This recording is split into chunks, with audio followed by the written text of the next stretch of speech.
Most people lie to themselves about why they want love. They say, "I just want someone to care for me," or "I want to share my life with someone." But peel back the layers, and there's a darker truth most will never admit, not even to themselves. You don't really want love. You want to be picked. You want someone to look at the whole chaotic mess that is you, the flaws, the insecurities, the jagged edges, and still say, "You, out of everyone, I choose you." Why? Because deep down, you believe that being chosen will finally erase the gnawing doubt that's been with you since childhood. Am I enough? Psychologists have a name for this ache that gnaws at you beneath every romance, every friendship, every relationship where you secretly want to be enough. Attachment hunger, the lingering, unfulfilled need for emotional validation that should have been met when you were small, but wasn't. It begins early. If your parents didn't make you feel truly seen, not just noticed for what you did, but valued for who you were, your nervous system learned a dangerous equation. Worth is not inherent. Worth must be earned. And so the child became the performer, the caretaker, the overachiever, the chameleon who bends themselves into whatever shape will make them acceptable in the eyes of the people whose love they crave. If love came only after achievement, you wired your self-esteem to external performance. You can't simply exist and feel worthy. You must be constantly doing something to justify your place in someone's life. If affection was inconsistent, you became addicted to the chase. You confuse the rush of anxiety with the feeling of passion. A text reply feels like a victory. Silence feels like punishment. This is not romance, it's emotional gambling. If approval was conditional, you came to see relationships as constant tests you have to pass. Any mistake could be the one that makes them leave. You're never resting, never safe, always earning your spot. This is not love in its pure form. This is psychological bargaining. If I can just get them to choose me, I will finally prove I am worth loving. It's a hidden contract you never signed on paper, but carry in your bones. Every romantic interaction becomes a negotiation. I'll please you, so you'll keep me. I'll endure what hurts me, so you won't abandon me. I'll suppress my needs, so you won't think I'm too much.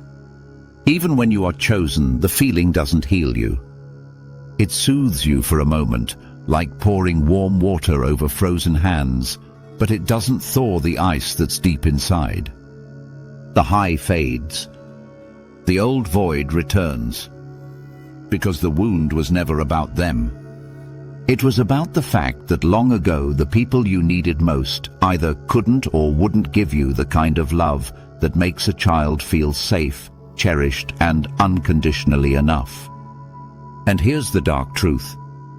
Until you face that wound, you will keep chasing people who recreate the same emotional conditions you grew up with. Not because you like it, but because your nervous system calls it home.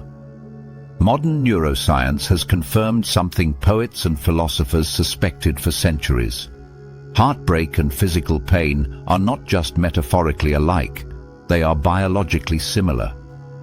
When you are rejected, ignored, or replaced, your brain's anterior cingulate cortex, the same region that processes physical pain, lights up as if you've been physically injured. Your body can't tell the difference between a punch to the gut and the emotional sting of being passed over. Here's where it gets dangerous. The moment someone chooses you, sends the message back, gives you the compliment, validates you in front of others, your brain rewards you with a dopamine surge. This is the same neurotransmitter that fuels gambling addiction. It's the neurological equivalent of pulling a slot machine lever and hitting a small jackpot. You feel euphoric, powerful, seen. But the high is fleeting. And like a gambler who can't walk away from the table, you find yourself chasing it again, and again, and again. This is the cruel twist most people never see. You don't actually crave them. You crave the validation spike they give you. This is why incredibly intelligent, self-aware people still get stuck in destructive relationships. They aren't stupid. They're neurologically hooked. Certain people, consciously or not, become master slot machines for your attention. They give just enough affection to make you feel like you're winning. Then they withdraw it, triggering the fear of loss. When you chase and finally win it back, the dopamine surge feels even stronger.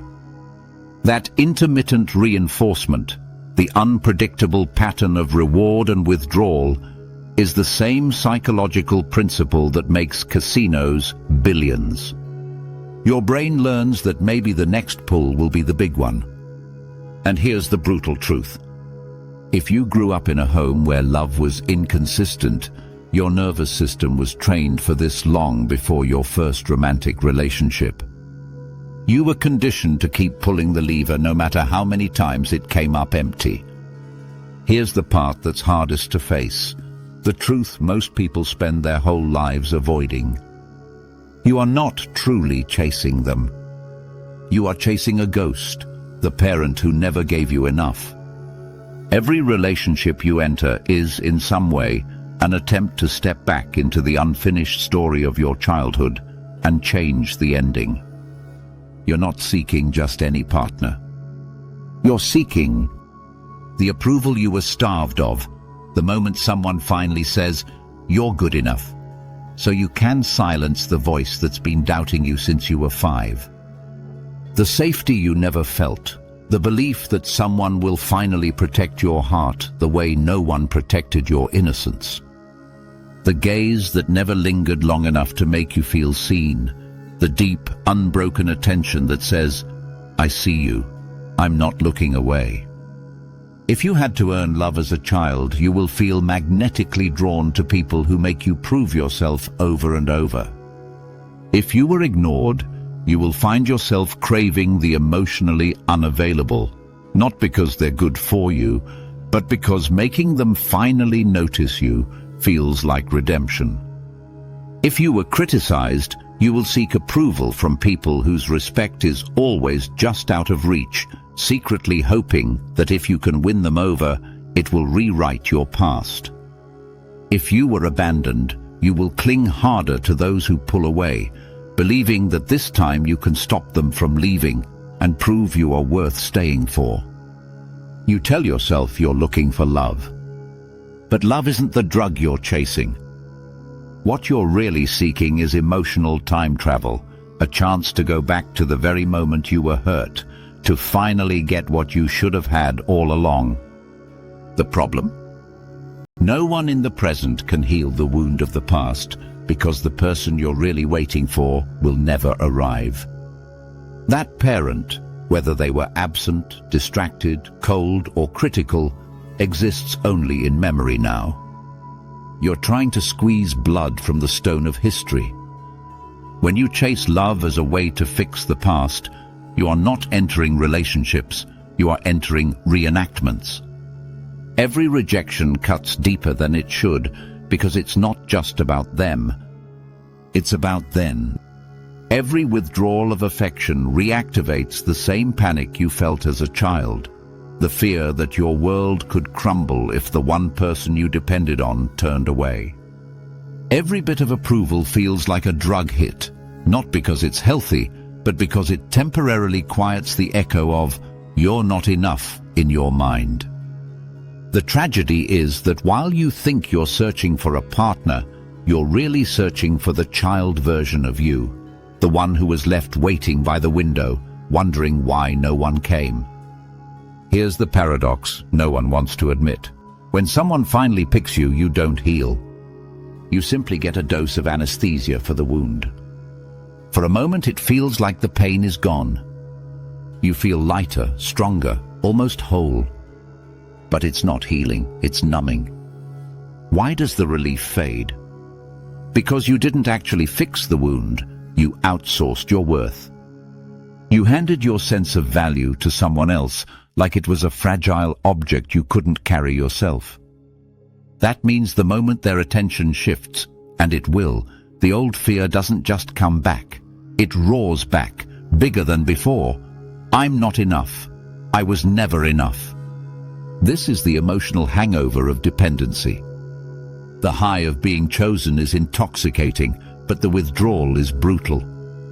This is why people who appear madly in love can spiral into rage, panic, or despair when their partner pulls away. They weren't loving in the true sense. They were clinging to a lifeline.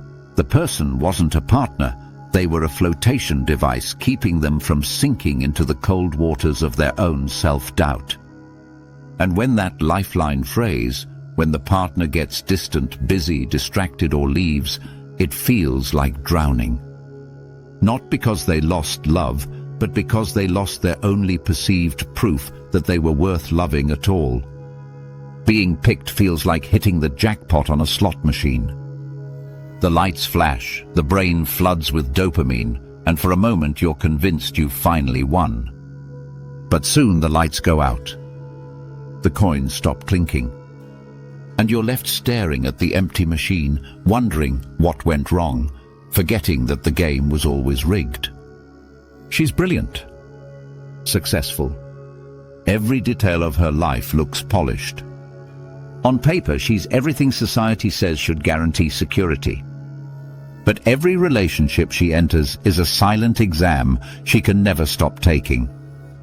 Will they still choose me if I stop impressing them? She doesn't know how to rest. She doesn't know how to simply exist without proving. Her love is always wrapped in performance, flawless appearance, impressive career, endless energy. The cost? She burns herself out trying to earn permanence, never realizing that the moment love must be earned, it stops being love and becomes a transaction. Every woman he falls for is emotionally out of reach. He tells himself it's just his type, independent, self-sufficient women who don't need anyone. But the truth is darker. He's reliving the coldness of a father who never gave approval, never said, "I'm proud of you," never looked at him with pride in his eyes. So every breadcrumb of affection feels monumental, proof for a fleeting second that he's finally good enough. He doesn't realize he's trapped in a loop of emotional starvation, drawn to people who withhold because earning their attention feels like redemption. She is the glue in every friendship. The one who remembers birthdays, organizes gatherings, sends just checking in messages. She gives endlessly, but not entirely out of love. She's playing defense against an invisible fear, the terror of being forgotten. When friends drift away, she's not just sad. She's devastated. Because in her mind, their distance confirms the ancient wound. I'm invisible. I don't matter unless I'm useful. Escaping this trap is not about rejecting love or pretending you don't care. It's about burning the invisible contract you've been carrying since childhood, the one that whispers, "If you choose me, I will finally feel worthy." That contract has controlled your relationships, your choices, your self-image. Tear it up and you take your power back. 1. Expose the old wound. Ask yourself, what am I hoping their love will prove about me? If your answer is anything other than nothing, you found the hook they use to pull your strings. 2. Give yourself what you were missing. If you lacked praise, become your own first source of validation. Speak it to yourself before you seek it from others. If you lacked protection, become the guardian of your own boundaries. If you lacked affection, design rituals of self-care that make you feel cherished without permission or approval. 3. Detach desire from need. Wanting love is human. Needing love to feel whole is emotional enslavement. When you stop needing the pick to survive, Relationships shift from desperate attempts at validation to genuine choices rooted in freedom. 4. Stop romanticizing the chase. If you only feel alive when you're chasing someone's attention, recognize it for what it is, the echo of your childhood anxiety, not the spark of real love. The chase is not passion. The chase is the nervous system replaying old fear and calling it desire. The day you stop needing to be chosen is the day you finally become capable of love. Because then, you're no longer trading your worth for scraps of approval. You stand on your own feet, whole and unshakable, and you invite someone to walk beside you, not to carry you, not to complete you, but to complement a life that is already full. You will see that being picked was never the prize. The real victory, the one they can never take from you, is this: you picked yourself first. And when you do, no one's choice, absence or rejection will ever define your value again.